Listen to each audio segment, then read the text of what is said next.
merveilleux, du début à la fin. Mais ces deux chapitres-là, ils sont merveilleux pour moi.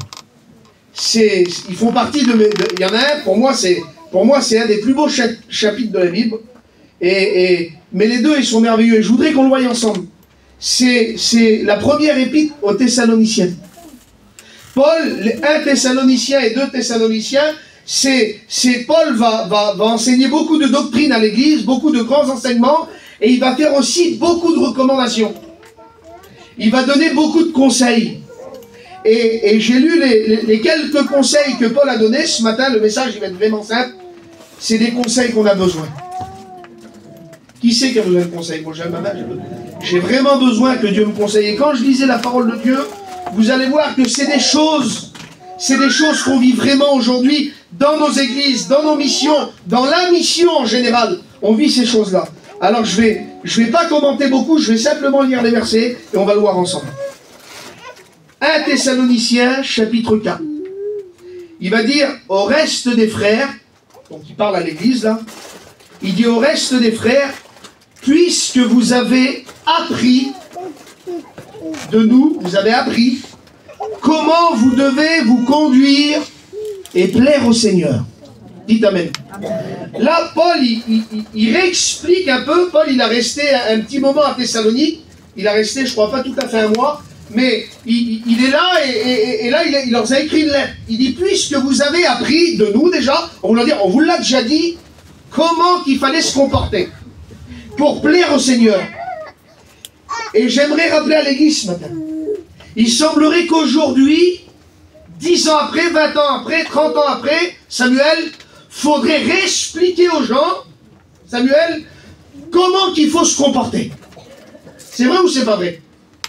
Oui, il semblerait que les principes élémentaires, qu'un chrétien ne doit pas faire ceci, cela, ah, on ne savait pas. Mais si, Paul le dit, vous avez appris comment qu'il faut se comporter, avoir un témoignage et plaire au Seigneur.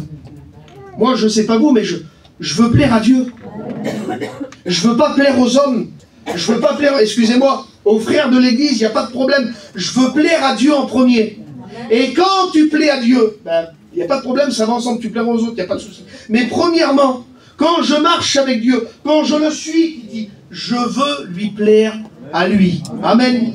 Je continue un petit peu plus loin, il dit ça. Vous avez appris comment qu'il fallait plaire à Dieu.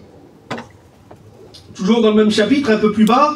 Et de marcher de progrès en progrès. Ah, on dit Amen, c'est une merveille. Mais pourquoi là? Alors pourquoi? Pourquoi que ça ne marche pas, Samuel? Pourquoi qu'il y a des chrétiens, des fois tu les vois, ça fait 10 ans, tu dis maman, c'est plus la chrétienne que c'était. C'est vrai ou pas, Yankee? On parle entre nous, on fait un petit constat, même de nos cœurs. Est-ce que tu étais comme tu étais avant, ou est-ce que tu as progressé? De progrès en progrès. Paul va même dire dans une autre épître, il va dire que tes progrès soient, donc on connaît la parole de Dieu, que tes progrès soient évidents. Ça veut dire qu'il faut que ça se voit un chrétien qui progresse. Ça se voit, Fletcher, un chrétien qui progresse. Mais aujourd'hui, nous-mêmes dans les hommes, allez, je le dis, tant pis, je jette un pavé dans la mare. Ben oui, aujourd'hui, le progrès pour un homme, c'est quoi? T'as vu, il est appelé au service. Il s'est levé. Mais mes frères et sœurs, c'est pas le progrès, ça.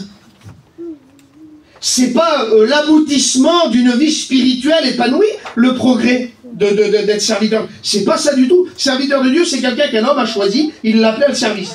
C'est tout. Mais le progrès, il faut grandir en Dieu. Il dit, faut être meilleur. Pas meilleur que les autres, pas meilleur que le chrétien d'à côté, mais il faut être des hommes et des femmes meilleurs, Samuel. Faut progresser avec Dieu. Mais aujourd'hui, on croit que ça y est, c'est un serviteur. Mes frères, faites attention avec ça. Amen. Allez, je vous dis quelque chose. Tant pis, il y a des anciens qui sont là. Ils me taperont dessus tout à l'heure. Vous savez, il y a combien de pasteurs dans la mission? Il y en a 3000 à peu près. C'est beau, amen. Vous savez, il y a combien de diacres? Je vous pose une question. Il y en a 60. Vous le croyez ou pas? Est-ce que vous croyez ce que je vous dis là? Il y a 3000 pasteurs, Franck, et il y a 60 diacres officiels. Parce que nous, on croit qu'un diacre, ça y est, il a tiré 2 fils par terre, il a branché deux transforts, il a mis 2 chaises, ça y est, c'est le diacre. Non, c'est pas ça un diacre. Un diacre, c'est une appel qu'un homme a reçu de Dieu. Amen. Qui veut se mettre au service de Dieu. Amen. Et quand on regarde, et puis je le dis devant Dieu, tant pis si je me fais crier dessus, c'est pas grave, mais c'est quelque chose que je pense dans notre mission qu'on a mis vraiment de côté, parce que le diacre, dans la parole de Dieu, il a aussi tant d'importance que le serviteur de Dieu. Ah, il prêche pas, mais par contre il travaille, il fait des visites, il est engagé, il prie pour les malades, il n'impose pas les mains, mais il prie avec des personnes qui sont malades, il va visiter dans les hôpitaux. C'est un ministère terrible. C'est une merveille, mais il n'y en a pas. Ben oui, parce que nous, on croit que l'aboutissement, il est pasteur. Jésus, Marie, José, Péret. Oui. Devant Dieu que c'est vrai. Et beaucoup se trompent. Ben oui, parce que normalement, s'il y a 3000 pasteurs dans la mission, il devrait y avoir 6000 diacres. Les diacres, c'était les compagnons d'œuvre. Quelle beauté dans l'œuvre de Dieu. J'encourage peut-être des frères ce matin à ne pas se tromper sur l'appel que tu as reçu de Dieu, mais à un service terrible pour Dieu. Et je le dis devant Dieu, il a autant d'importance. Ils accompagnaient dans la parole de Dieu, c'était leurs compagnons. C'était des compagnons d'œuvre, des compagnons d'armes, ils marchaient avec eux. Alors je vois là, je sais pas, j'avais ça à vous dire. Je sais pas, moi je pense que c'est bien, on va réfléchir là-dessus. Amen, gloire à Dieu. Donc, de marcher de progrès en progrès. Au verset 5, sans vous livrer, ça c'est important. Sans vous livrer, toujours dans le même épître à Thessalonique, sans vous livrer à une convoitise passionnée, comme le font les païens qui ne connaissent pas Dieu. Quelqu'un qui a des passions. Vous savez, la passion d'un homme, il y en a que... Et puis je ne juge pas les passions, comprenez bien, c'est pas parce que tu vas jouer au ballon ou que tu vas à la chasse tirer 2-3 canards que tu es passionné, c'est pas ça. La vraie passion que Paul parle là, c'est quelque chose qui va prendre le dessus sur ta vie chrétienne. C'est même quelque chose qui va prendre le dessus, Fletcher, à la place de Dieu. Mes frères et sœurs, on est des chrétiens. On n'est pas des passionnés de la terre, on est des passionnés de Jésus. On vit pour lui, on chante pour lui, on marche pour lui. Je ne vous dis pas de ne pas aller... Moi, personnellement, voilà. Mais faites ce que vous voulez, il n'y a pas de problème. Mais on n'est pas des passionnés. On ne vit pas pour ça. D'autres, c'est la chasse, d'autres, c'est le ballon, d'autres, c'est les restaurants. D'autres... Il y en a, ils sont passionnés des sœurs du ménage. On en connaît, puis on ne citera pas de nom ce matin. Mais ils se lèvent le matin, ils ont le chiffon dans la main. Ils se couchent le soir, ils ont le chiffon dans la main. Devant Dieu, tu leur regardes les mains, ces femmes-là, ils ont des mains de Portugais. Mais ça vous fait rire, mais c'est une réalité ce que je dis. Il y a des femmes de chez nous, ils ont les mains, c'est des mains de Portugais, des mains de maçons, tellement qu'ils sont abîmés. Au lieu d'avoir des belles petites mains fines avec des ongles et qui grattent la tête, non, ils ont les mêmes Portugais. Ben oui, parce que tu fais le ménage du matin au soir. Et quand tu demandes de prier, ah, j'ai pas le temps. Ah, j'ai pas le temps. J'ai pas le temps. Faut que je fasse ça d'abord. Moi d'abord et après Dieu. J'aimerais vous dire que l'église de Dieu, les rachetés, les sauvés, ils sont passionnés de Dieu. Non, c'est lui d'abord. Je fais d'abord ça. D'abord l'œuvre de Dieu. D'abord la mission. D'abord les âmes. Après moi, il n'y a pas de problème. Et d'abord Dieu. Alléluia. Sans vous livrer à une... Ah, ça y est, je suis parti. Peut-être prêcher une heure. Amen. Sans vous livrer à une convoitise passionnée. Et là, au verset 9, maman, Paul, c'est un homme terrible, devant Dieu. J'avais pas fait attention, mais il fait des blagues des fois. Est-ce que vous avez remarqué qu'il fait une blague? En un moment, Paul, il fait une blague. Il fait ce qu'on appelle de l'ironie. Il fait ce qu'on appelle de l'ironie, Franck. Au verset 9. Ça veut dire que là, il parle à une église qu'il a déjà été, qu'il a resté avec eux, il leur a prêché, et là, il est en train de leur rappeler tout ce qu'il leur avait déjà prêché. Il est en train de leur dire. Et là, vous savez ce qu'il va leur dire? Il dit pour le reste, il dit pour ceux qui est de l'amour fraternel. Il fait une petite blague là. Il dit, pour ceux qui est de l'amour fraternel, il dit, vous n'avez pas besoin qu'on vous écrive là-dessus. On va dire, on n'a pas besoin de le noter. Il dit, vous savez bien, et vous avez même appris de Dieu, qu'il faut s'aimer les uns les autres. Comprenez le sens de Paul quand il fait le texte. Là. Il dit, allez, vous n'avez pas besoin qu'on vous parle de l'amour. Mes frères et sœurs, on n'a pas besoin qu'on nous parle de l'amour. Mais mes frères et sœurs, plus personne s'aime. Plus personne s'aime aujourd'hui. Il y a des conflits dans des missions, il y a des conflits dans des églises, il y a des conflits entre pasteurs. Pourquoi? Parce qu'il y a un manque d'amour dans nos cœurs. Et quand t'aimes ton frère, quand t'aimes l'œuvre de Dieu, excusez-moi de dire ça, mais c'est marqué dans la parole de Dieu dans 1 Corinthiens 13, quand t'aimes, tu supportes tout. Je continue, je vais un petit peu plus loin dans le message. Amen. Bien. Et à mettre, au verset 11, toujours dans le même verset, il dit, à mettre votre honneur à vivre tranquille. Mes frères et sœurs, je connais des chrétiens, moi, ils ne vivent pas tranquilles. Ils sont toujours agités. Samuel, je connais des pasteurs, ils sont jamais tranquilles. Ils sont toujours en guerre avec quelqu'un. Ils ont toujours un conflit dans telle église. Ils ont toujours un conflit dans telle mission. Ils se mangent entre eux. C'est quoi le problème? Mes frères et sœurs, je dis ça parce que c'est mon église ici, puis je vous aime de tout mon cœur et mes frères, je les adore. Devant Dieu que c'est vrai. Quand j'écoute Franck, voilà, tant pis, je trahis des secrets ce matin. Mais quand j'écoute des conflits, Franck, entre pasteurs dans d'autres églises, là, que ça arrive, tu sais, hein, je pense à nous, mais je dis non. Je suis obligé de rigoler des fois. Je pense à nous, admettons. À notre église, Samuel. Aux anciens qui sont là, aux frères qui travaillent avec nous. Il n'y a jamais rien. Frères et sœurs, il n'y a jamais rien, Yankee. On se mange dans des églises pour des semaines. T'as vu, j'ai invité le frère à prêcher. Ah oui, mais c'était ma semaine. Oh, tu me dois 2 Shabbats la semaine prochaine. Tu me la donnes. Voilà. Et puis nous, ici, je le dis devant Dieu, et ça, c'est la liberté que l'Esprit de Dieu nous donne. Allô, Franck, j'ai croisé Esaïe, il vient nous faire le samedi dimanche et dans ta semaine. Impeccable. Merveille. Mais oui. Mes frères et sœurs, quand on s'aime, on veut vivre tranquille. On va pas se manger, on a déjà assez de travail à faire dans les missions, dans les hôpitaux, dans les prisons, à se manger les pasteurs ensemble pour une soirée de réunion ou pour une réunion d'une maison. Il y a des frères qui nous appellent, on peut faire la réunion, mais faites des réunions, prêchez, faites tout ce que vous baptisez les gens, il n'y a pas de problème. On veut que ça marche.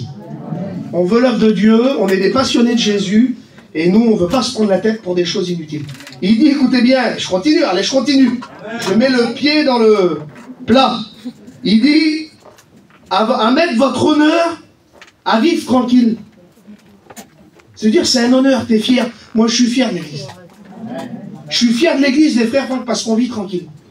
On est tranquille, on n'a pas de problème, on est ensemble. Les frères qui sont là, tout le monde travaille avec nous, il n'y a aucun souci, on est bien. Et il dit un petit peu plus loin de maman. Il va dire quelque chose. Vous savez ce qu'il va dire, Paul? Écoutez, à mettre votre honneur à vivre tranquille, si vous avez un verset à souligner dans la parole de Dieu, ceux qui ont des Bibles, soulignez-le tout de suite, en jaune, et marquez tout autour du verset important, vous faites des lumières dessus.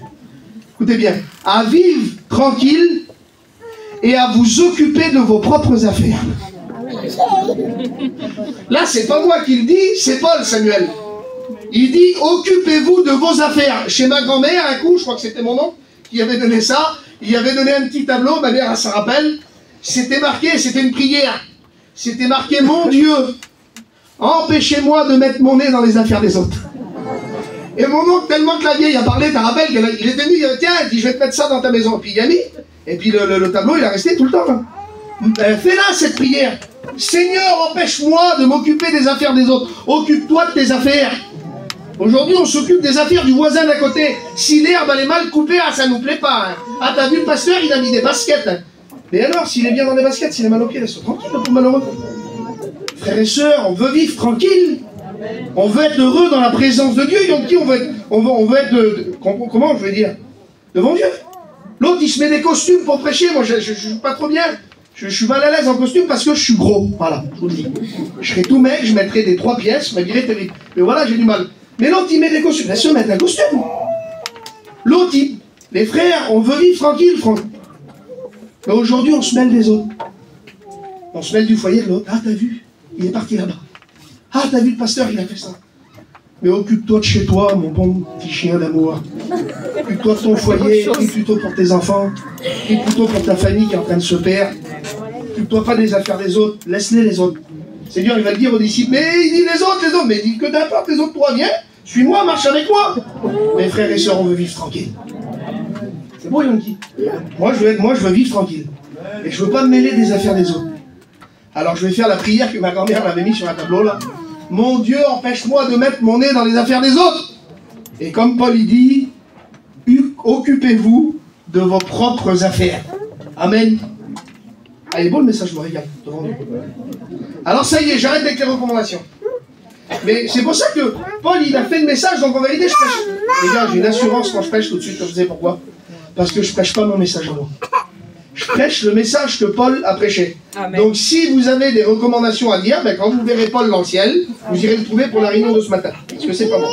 Et ses notes à lui, c'est son message à lui. Et là, je rentre dans le message un petit peu plus loin. Maintenant, après nous avoir tapé dessus un petit peu, on va être encouragé. Amen. Et là, je continue dans le message, mais c'est toujours le même chapitre, donc ça suit la continuité du thème du message de Paul. Paul, il appelle l'Église à s'aimer, à aimer les frères, à aimer tout le monde, à vivre tranquille, à ne pas parler sur les autres, à essayer de marcher pour plaire à Dieu. Alors pourquoi Paul, tu fais ça? Alors il continue un petit peu, c'est dans le même texte, c'est 2 versets plus loin. Et là, il va rentrer un petit peu plus profond. Et puis certainement qu'à cette époque-là, dans l'église de Thessalonique, il y avait des gens qui souffraient. Certainement, parce qu'il les connaissait, c'était son église. Mais il y avait des gens qui avaient perdu des personnes. Il y avait des gens dans le deuil. Comme il y en a ici. Il y en a plein. Il y en a plein qui ont perdu des membres de leur famille. Puis il y a la petite blessure qui fait mal. Et puis Paul, il va les encourager, ceux-là. Et puis je voudrais prendre son message et vous encourager à vous ce matin. Il dit, nous ne voulons pas, frères, que vous soyez dans l'ignorance au sujet de ceux qui sont morts, afin que vous ne vous affligiez pas comme les autres qui n'ont pas d'espérance. Car si nous croyons que Jésus est mort et qu'il est ressuscité, qui est ce matin dans l'église de Morangis qui croit que Jésus est mort et qui est ressuscité? Qui c'est qui croit? Qui c'est qui croit? Je lève ma main, je lève mes 2 mains. Jésus-Christ est mort, il est ressuscité. Car si nous croyons que Jésus-Christ est mort et qu'il est ressuscité, croyons aussi que Dieu ramènera par Jésus avec lui ceux qui sont partis. Dites Amen. Voici en effet ce que nous vous déclarons d'après la parole du Seigneur, nous les vivants, et ça c'est une merveille. Écoutez bien, là on va s'encourager mutuellement. Allez l'attendre, parce qu'il vient bientôt. Écoutez bien. Nous, voici en effet ce que nous déclarons d'après la parole du Seigneur, nous les vivants pour l'avènement du Seigneur, nous ne les devancerons pas. N'arrivera pas avant eux. Ça ne sera pas nous les premiers. Nous ne les devancerons pas ceux qui sont morts. Et au verset 16, voici pour moi les 5 plus beaux versets de la Bible. Notre espérance à nous, il dit. Car le Seigneur lui-même a un signal donné, à la voix d'un archange, et au son de la trompette de Dieu, descendra du ciel, et les morts en Christ ressusciteront premièrement. Ensuite, nous les vivants qui serons restés, nous serons tous ensemble enlevés avec eux sur les nuées à la rencontre du Seigneur dans les airs, et ainsi nous serons toujours avec le Seigneur. Consolez-vous avec ces paroles. Dites Amen. Amen. Il y a une espérance qui nous attend. Alors la Bible ne dit pas, il y en a qui disent on va écouter la trompette. Moi je ne l'ai pas lu dans le verset. Je ne sais pas si on va écouter une trompette. Je ne sais pas. Mais il y aura un signal donné. Où Dieu l'aura décidé dans son plan. De dire maintenant c'est bon. On va les chercher. D'accord, on va les chercher. Oui mais attends, avant d'aller les chercher, on va déjà ramener ceux qui sont partis. Imaginez ce qui va se passer. Imaginez le bouleversement dans les rues, à Morangis, à Attissement, dans les cimetières autour. Le Seigneur va le faire. Il va ramener ceux qui sont partis. Et ensemble, main dans la main, ensemble. Il y en a qui disent, je verrai ma famille d'abord dans le ciel. Non, tu le verras avant. Dans les nuées, ensemble, tu partiras. Et tu verras le Seigneur ensemble. Main dans la main. Quelle beauté, quelle espérance. On ne veut pas essayer de marcher avec Dieu. Quelle beauté. Alors il y a le petit mot là, le petit mot enlevé. Il dit nous serons tous ensemble enlevés. Et le mot enlevé dans le texte grec là, à ce moment-là, c'est pour ça qu'on a des combats, frères et sœurs. C'est pour ça que c'est pas facile la vie chrétienne. C'est pour ça que tu es découragé. C'est pour ça que des fois tu as des moments d'angoisse. C'est pour ça que des fois tu as des doutes. Parce que le mot enlèvement là, à ce moment-là, ils seront ensemble enlevés. Le mot enlevé, ça se dit harpazo. Et harpazo, ça veut dire en grec arraché à un danger. In extremis. In extremis, ça veut dire au dernier moment. Vous avez vu quand un petit il court là sur la route, maman, in extremis, je l'ai rattrapé, sinon c'était la catastrophe. Ben, j'aimerais vous dire que Dieu va venir nous chercher à ce moment-là. In extremis. Quand le chrétien est bousculé de droite, de gauche, c'est le même mot quand Paul, vous savez, quand Paul il prêche pendant un moment et qu'il se fait taper dessus là. Qui viennent et puis qu'il l'attrape, il y a un Romain qui arrive et il l'attrape, il l'enlève, la Bible dit qu'il l'enlève. Ben ça sera la même manière. On est rué de coups, on a des doutes, on a des combats, mais mes frères et sœurs, le Seigneur revient. Il vient nous chercher dans pas longtemps. La Bible dit que nous serons ensemble, tous ensemble enlevés. Écoutez bien, je continue, le petit verset. Au verset 6.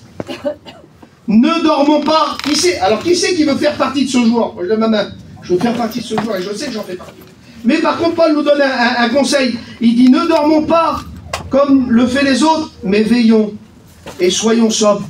Il dit, nous qui sommes du jour, soyons sobres, ayant revêtu la cuirasse de la foi et de l'amour, et ayant pour casque l'espérance du salut.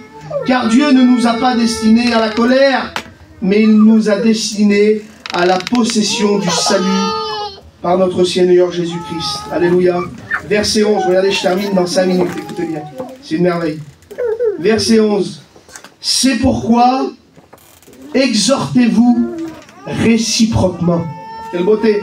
Et édifiez-vous les uns les autres. Il dit, comme je sais que vous le faites. Il dit, nous vous prions, frères, d'avoir de la considération. Ah, ça c'est pour nous. Qui c'est qui est pasteur? Levez la main. Lève ta main, Franck, quand même. Ça c'est pour nous. Il parle pour nous, là. Yankee. C'est pas moi qui le dis, c'est Paul. Il ne fait pas de la pub, mais c'est lui. Il dit, nous vous prions, frères, d'avoir de la considération pour ceux qui travaillent parmi vous et qui vous dirigent dans le Seigneur et qui vous exhortent. Ayez pour eux beaucoup d'affection à cause de leur œuvre et soyez en paix entre vous. Amen. Aimez vos pasteurs, frères et sœurs. Même si des fois ils passent à côté, qu'ils oublient de te dire un mot, même s'ils oublient de te faire chanter. Aimez les pasteurs qui travaillent autour de toi parce qu'ils se donnent du mal. Alléluia. C'est marqué un petit peu plus loin. Ayez pour eux beaucoup d'affection. Nous vous en prions aussi. Nous vous en prions aussi, frères. Avertissez ceux qui vivent dans le désordre. Avertissez ceux qui vivent dans le désordre. Attends pas, écoute, je te dis ça. Attends pas que le pasteur il va reprendre l'autre ou l'autre. Devant Dieu que c'est vrai. Si tu as un chrétien, un frère ou une sœur qui vit mal, dis-lui, avertis-le. Dis-y, ça va pas mon frère ce que tu fais. C'est pas dans la Bible ce que tu fais, ça va pas. C'est marqué comme ça. Avertissez ceux qui vivent dans le désordre, dans le dérèglement. Écoutez bien. Consolez ceux qui sont abattus. Supportez les faibles. Usez de patience. Amen. Il faut avoir de la patience pour ceux qui sont faibles. Excusez-moi, mais ceux qui sont faibles, c'est pas que ceux qui vivent dans le péché. Quelqu'un qui vit dans le péché, c'est un déréglé, il est dans le désordre.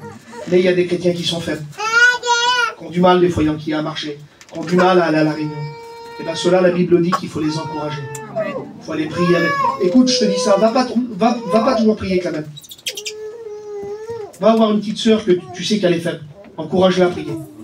Puis moi, je me parle à moi, puis je parle aux serviteurs de Dieu. Prends pas toujours les mêmes pour aller faire une mission. Prends pas toujours les mêmes pour aller faire une réunion. Non, prends un petit frère qui a besoin. Que tu sais qu'il n'est pas beaucoup invité parce qu'il a du mal. Et tu l'encourages. Et tu uses de patience. Alléluia, quelle beauté. Il dit, prenez garde. Ah ça c'est bon, je ne l'avais pas noté, mais tiens, je le lis tout de suite. Maman, c'est une merveille ça. Il dit, prenez garde que personne ne rende à autrui le mal pour le mal. Ah, t'as dit ça? Ah bah disais ça. On donne, bah oui, on est des conseilleurs. Bah oui. Ah, t'as dit ça, réponds-y ça. Ah, ça aurait été moi, j'aurais pas dit ça, Titi. J'aurais répondu ça et ça. On est friand que l'autre réponde mal. Mais non, essayons de mettre la paix, frères et sœurs. On veut vivre en paix, quelle beauté. Il dit, soyez toujours joyeux. Ça, c'est important. C'est Paul qui le dit. Verset 16, il y a 3 mots. Il fait partie des plus courts versets de la Bible. Soyez toujours joyeux. Mes frères et sœurs, un chrétien, quand il vient à la réunion, il est joyeux. Il est heureux.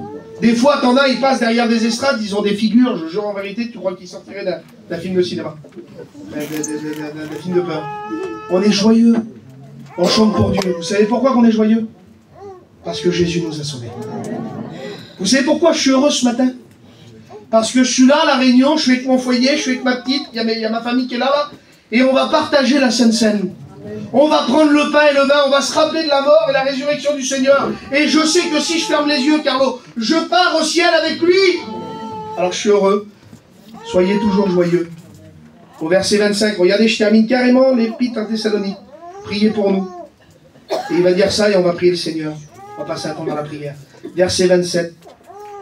Et ça, c'est important. Paul, il dit, je vous en conjure. En voulant dire, ce que je vais vous dire, c'est vraiment important.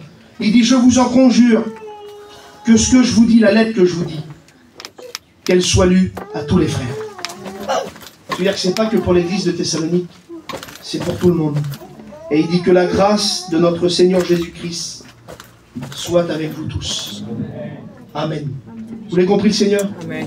On ferme nos yeux et j'aimerais, s'il vous plaît, il n'est pas tard, il est 11h30. On peut passer un petit quart d'heure dans la prière. Je crois qu'il y a des